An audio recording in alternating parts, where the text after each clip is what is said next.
Hello everybody and welcome back to a brand new Doctor Who video where today we're going to have a big discussion about Legend of the Sea Devils. So yes, I know it's been nearly a week since the episode aired now, apologies I haven't got this video out sooner, there's been a lot going on, but of course I couldn't miss out. I feel like I've been reviewing Doctor Who episodes for about 5 years now.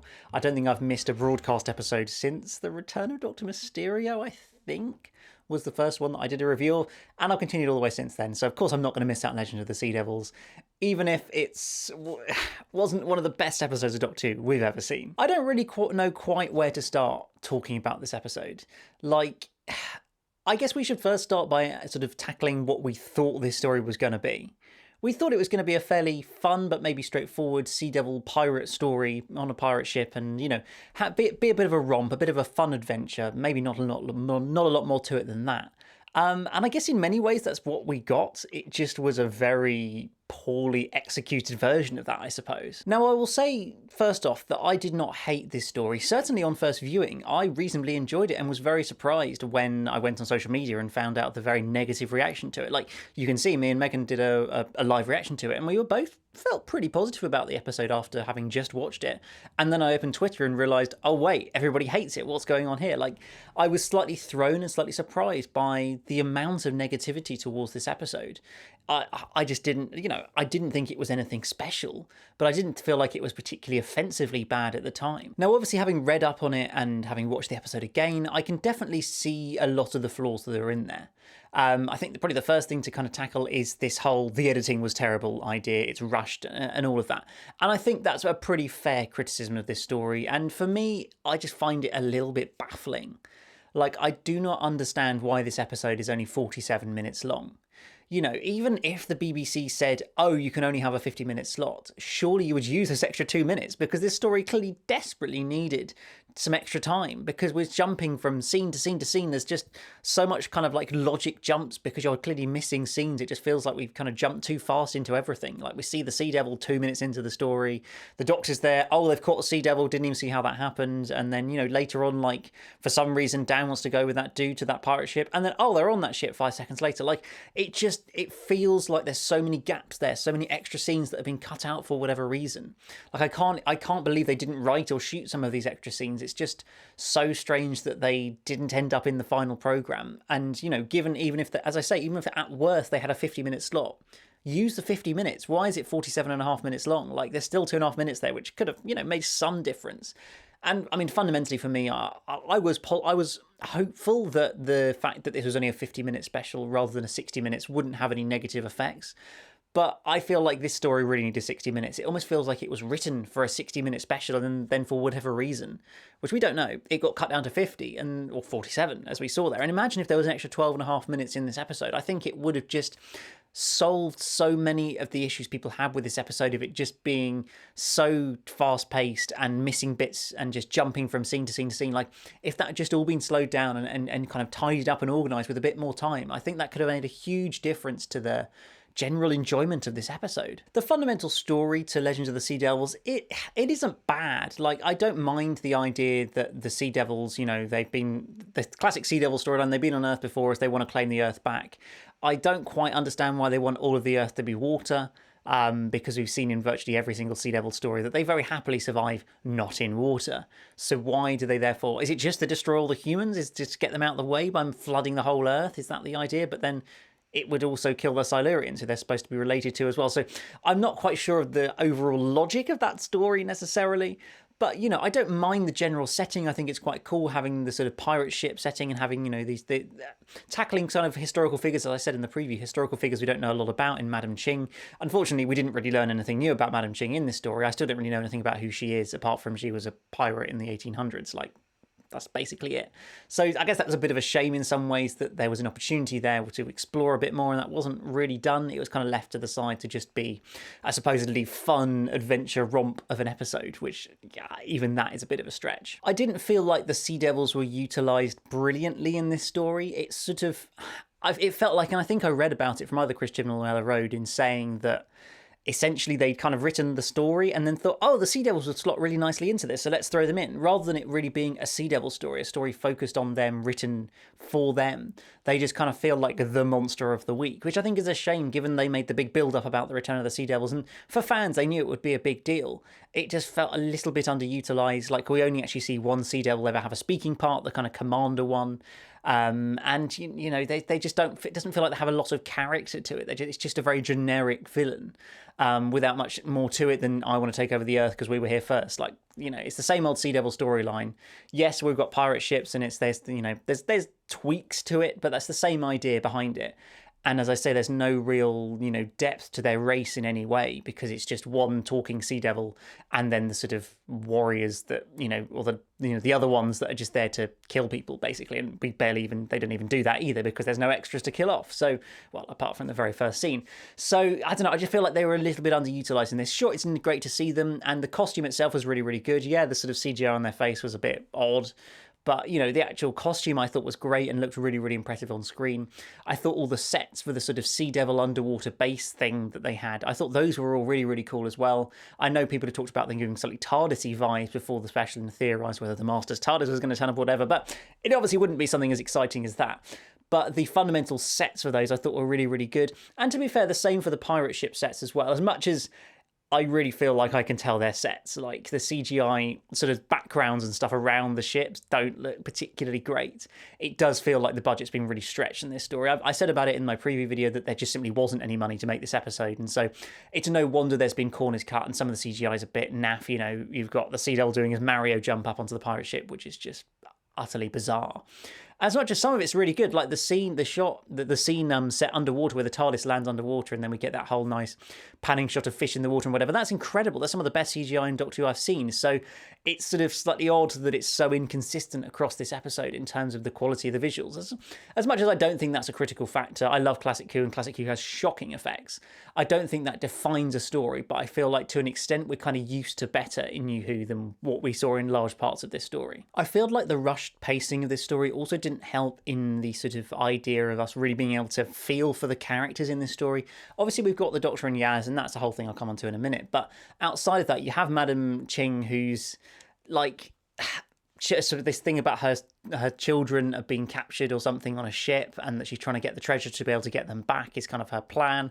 And it's just like, we don't really care. We don't really have any feeling towards that. This other dude where his dad died and then he's going off with Dan and co, like we also don't really have any feeling of sadness toward, he's just a nutter in this episode, frankly. He just seems to be laughing and smiling all over the place for no apparent reason when his dad just died. And then he goes and gives a massive hug to Madam Ching at the end of this story and is like, yay, I'm going to be on a pirate ship with you because we have to take writing shortcuts to conclude his character. It was slightly odd. He was clearly there for comic relief alongside Dan. And I don't know, there wasn't really any real depth to a lot of the characters and you could really buy into them and really, have some feeling for these characters. It just wasn't really there in this story, I felt. Like I did enjoy some of the, I always enjoy stories where like the TARDIS is utilised to go back into time to find things out. Like we saw that with the Doctor and Yaz going back in time to find Ji-hun on his ship and then find out later on it wasn't all as it seems, that he wasn't actually working with the Sea Devils but was trying to help, keep the Keystone away from them essentially. And that's quite a good idea, and I always enjoy when the TARDIS is utilised in that way. But it just felt like, outside of that, it was a really kind of lacking story. I don't know, maybe it was the editing to just put everything off, but it just felt like a pretty uninspiring story, really. And there's also the very questionable ending to this episode as well. Not talking about the Phasmin stuff, I'm talking about before that, we'll come to that. But in terms of the Doctor doing this same trait that we've seen from this Doctor several times in the past, firstly, that the 13th Doctor is very passive, that she doesn't want to get involved in situations that much or very much just let stuff happen around her, and doesn't seem as affected by deaths of other characters as she did in her previous incarnations. And we saw the exact same trope in this episode that we saw at the end of The Timeless Children, of the Doctor seemingly putting herself in a situation where she's going to have to kill herself to save everybody because she's got to blow up something. And then random character of the week turns up, Ko Sharmus in The Timeless Children and Ji-hun in Legend of the Sea Devils, and they go, no, it's okay, I'll take this sacrifice for you, I caused this, I started this, I need to do this, blah, blah, blah, blah, blah. And the Doctor's just like, okay, cool, thanks, I'll run away now. And it's just like, that's not a trait we've seen from the Doctor in the past. She wouldn't just let people die and let people sacrifice themselves in the name of the Doctor. Like, I know there's that whole scene in The Soul and Earth or Journey's End with Davros and him going about, look at all these people who's died in your name. And we see the pain that causes the Doctor, that he's let that happen. He's built these people up in that way to then do these things. But a lot of that was down to the Doctor giving them the confidence to be willing to take on those challenges, which then ultimately caused their downfall. Whereas in stories like this and The Timeless Children, it's just the character that's there that needs to do this thing to be able to get the Doctor out of this situation without them dying.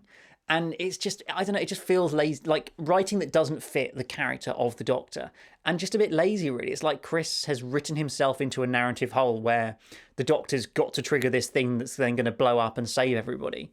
And then also, oh wait, I've also now got to get the Doctor out of this situation. Okay, let's just throw in our random side character and get them to solve it for you.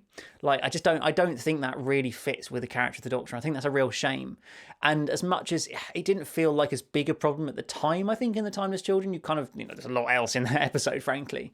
But just seeing it here kind of just reminds you of that situation, just makes it more stark of how that just doesn't feel right, doesn't sit right, doesn't feel right for the character. So I felt that was a real shame to kind of, messing up the ending there a little bit, which I thought was really disappointing. And then again, the same sort of rushed tone was continued through through the final scenes on the pirate ship. It's like, oh, we'll wrap up those two characters, put them together, and then move on, and that's it, goodbye. Like, we're on to the Phasmin stuff. Like, it just felt so rushed throughout the story. The fight scene was ridiculous. In terms of, initially I was like, oh, this is quite exciting, really fast paced and whatever. But then you look at it and there's like 4 cuts in a second. And it's just, you can't follow what's going on because we're going back and forth, bang, bang, bang, bang, bang. And then we get this moment where Jihan kills the Sea Devil and seemingly the Doctor's very mad about it. And then 5 minutes later, Dan just goes and wipes out 6 Sea Devils and nothing is made of it. I know the Doctor's not there, but like, it's just made for a laugh, basically. The fact that he's randomly really good at killing people with a sword, killing Sea Devils, like, it feels just so inconsistent, the sort of tone of the programme and the way that the sort of feelings we're supposed to have towards the characters and the attitudes we're supposed to see that they have. It just seems so variable, even across several scenes within an episode, from killing is bad to actually no it's fine to actually it's bad to no it's fine. Like, it doesn't have any consistency there, and I think that's really frustrating, and just takes you out of the program and just gives that lack of a consistent tone there. And I also felt it was once again notable in this episode how little Dan has to do as a character in this story, and how once again he still has no relationship or rapport with the 13th Doctor. Like, he's just not. They've barely had any scenes together. They had a little bit more in Eve of the Daleks, a little bit, but barely. His only role now is like trying to get the Doctor and Yaz to talk to each other, and then presumably some sort of romance with Diane in the last episode. That's it. Like, he's just there for comic relief in this story. He doesn't really influence anything particularly in the plot or whatever. He's just kind of there. And it's not to say I hate the character, because I don't. I think he's a fun character. He has some potential. Although he's kind of playing a similar role to an extent as what we saw Bradley Walsh play as Graham back in Series 11 and 12, I still feel like, particularly in Series 11, that Graham had a lot more involvement, a lot more of a character arc and a story. There was the whole story of his relationship with Ryan, and that being built up to that point of Ryan calling him Grandad. And that was really nice, and that was really well done. And it's sort of, as much as he was comic relief, he also had a purpose to be there. He was part of the real story and the themes of the series. And yes, that became lesser in Series 12. They definitely didn't have as much to do with Graham in Series 12. But then in Doctor Who Flux, and now, it feels like outside of Dan's storyline with Diane, that's kind of on and off, not quite sure what's going on there, it really feels like he's a spare part just along for the ride, rather than a companion of any real substance. Would you really even call him a companion, apart from the fact he's been on the TARDIS with the Doctor for a few adventures? Like, he just doesn't really feel like it to me. I realise I'm being very negative about this story. I didn't realise how many things I didn't like about it until I did this video, but it turns out there's a lot of things I don't like about this story. But let's move on to something I did like about this story, and that is the way that the show dealt with the whole storyline between the Doctor and Yaz. So let's talk about Phasmin. Obviously, it was one of the most surprising aspects, I think, of Eve of the Daleks that this storyline was introduced. I know, fans have wanted it since Series 11, frankly.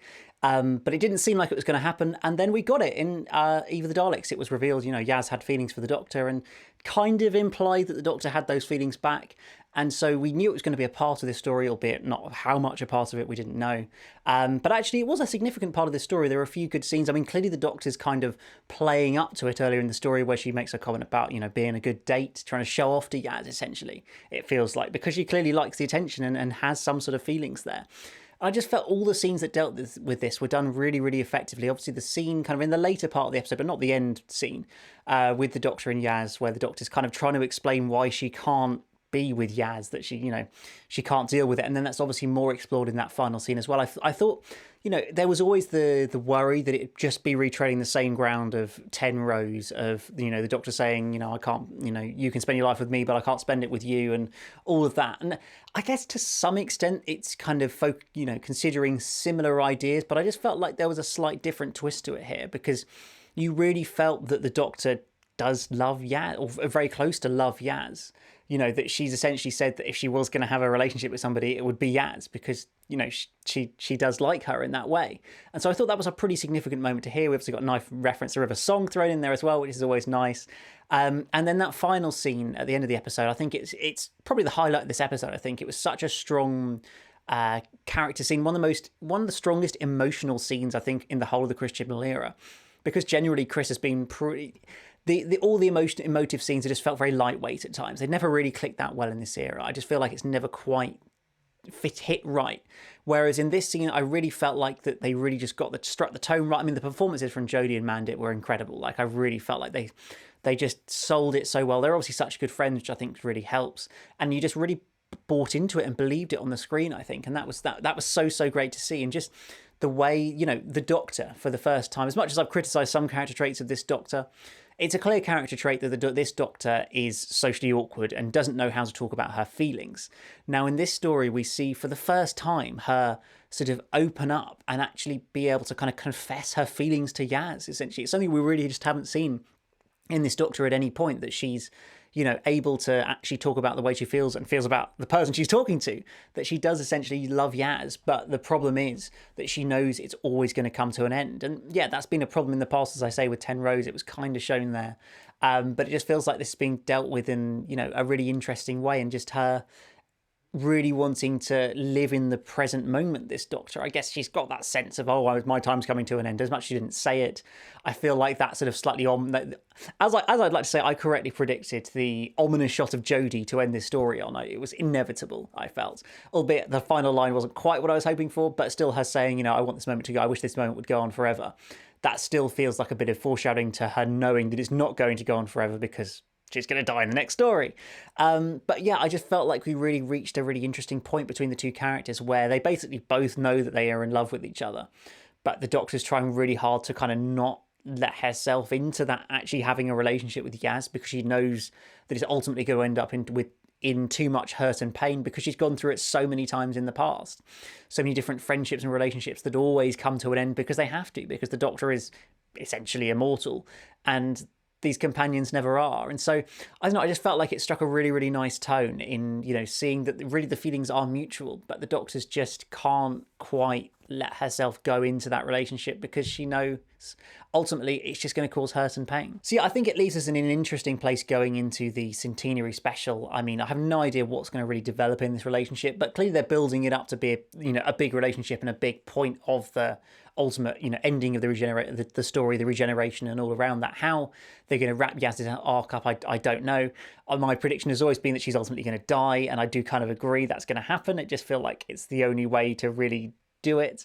I don't know, we'll have to wait and see on that. And but I think their relationship is going to be a central point of this special, as much as there's a million things in it, as I'll talk about in another video. But I think it is going to be a central point of the special, is their relationship, and will really define parts of the end of this Doctor, because Yaz has been pretty much one of the longest running companions ever. I think she'll be pretty much the only companion who's been there from day one of the new Doctor until the end of, pretty much the end of this Doctor. Like, Yaz has been there the whole time. As much as we feel like she hasn't always had as much character, why is she so important to the Doctor and whatever? I'm like, yeah, yes, in terms of pure, what we've seen in episodes and stuff like that, I can kind of see the point. But I'm also like, Yaz has been there from day one. She's been a friend of the Doctor from the very first moment of this incarnation through her entire life.